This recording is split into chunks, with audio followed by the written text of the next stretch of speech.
నిజంగానే పాలసీ పరంగా మాట్లాడటం విశ్లేషణ వేరు,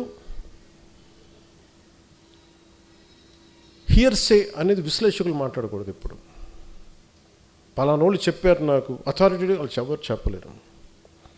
ఈ సభాముఖంగా నేను మీకు ఒకటి చెప్పదలుచుకున్నా, మనకి ఎక్కడ ఉంది పార్టీ నడపడానికి శక్తి? టీవీ ఛానల్స్ ఉన్నాయా మనకి?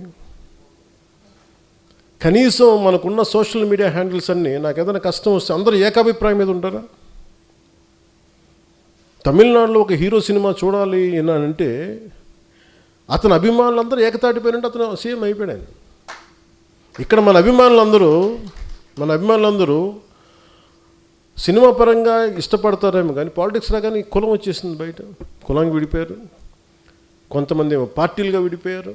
ఎక్కడ ఏకాభిప్రాయం ఉంది ఇక్కడ? మరి ఇలాంటి వైరుధ్యమైన వాతావరణంలో ఎదిగి ఇక్కడ దాకా రావటమే ఒక కొండరాయిని బద్దలు కొట్టుకొని ఒక మొక్క పెరిగితే ఎలా పెరుగు అంత కష్టం వచ్చింది. అంటే మనకి గుదిబండ్లు పెట్టేశారు, గుదిబండ్లు పెట్టుకుని ఇంత వచ్చింది మొక్క. అంత కష్టం ఆంధ్రప్రదేశ్ పాలిటిక్స్. నువ్వు ఎలా గెలుస్తావో చూస్తాను అనేవాళ్ళు ఎక్కువ. నువ్వు గెలవకుండా చూసుకునే బాధ్యత మాది. నేను ఎవరికేం ద్రోహం చేయలే, వాళ్ళ గురించి ఎప్పుడు నెగిటివ్గా మాట్లాడలా.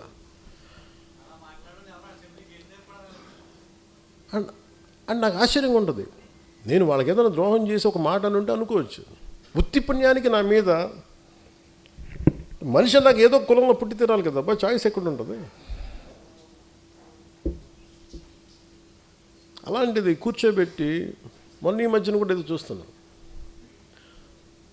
పవన్ కళ్యాణ్ ఎక్కువ ఈ మధ్యన ఎప్పుడు కులాల గురించి మాట్లాడతాడు అంటే కులాల గురించి మాట్లాడి మీరేం మాట్లాడుతున్నారా?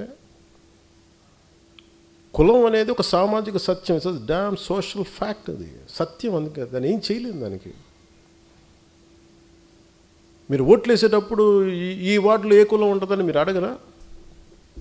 నేను అది అందరిలా కాకుండా నేను ఓపెన్గా చెప్తాను అంతే. ఒక సోషల్ డాక్టరింగ్ చేసేవాడు ఎలా మాట్లాడతాడు, ఒక జబ్బు గురించి చెప్పేవాడు ఎలా మాట్లాడతాడు? ఈ క్యాన్సర్ ఉందా, లేదంటే ఇది ఉంది, ఈ జబ్బు ఉంది, లేదంటే నీ వైటల్స్ ఇలా ఉన్నాయని చెప్తాను. అలాగే నేను మాట్లాడేటప్పుడు కాస్ట్ గురించి చాలా సింపుల్గా చెప్తాను, ఇబ్బంది లేకుండా చెప్తాను. ఎందుకంటే నా లోపల నా కులం అనే భావన లేదు, మన మనుషులు అనే భావన ఉంది నాకు.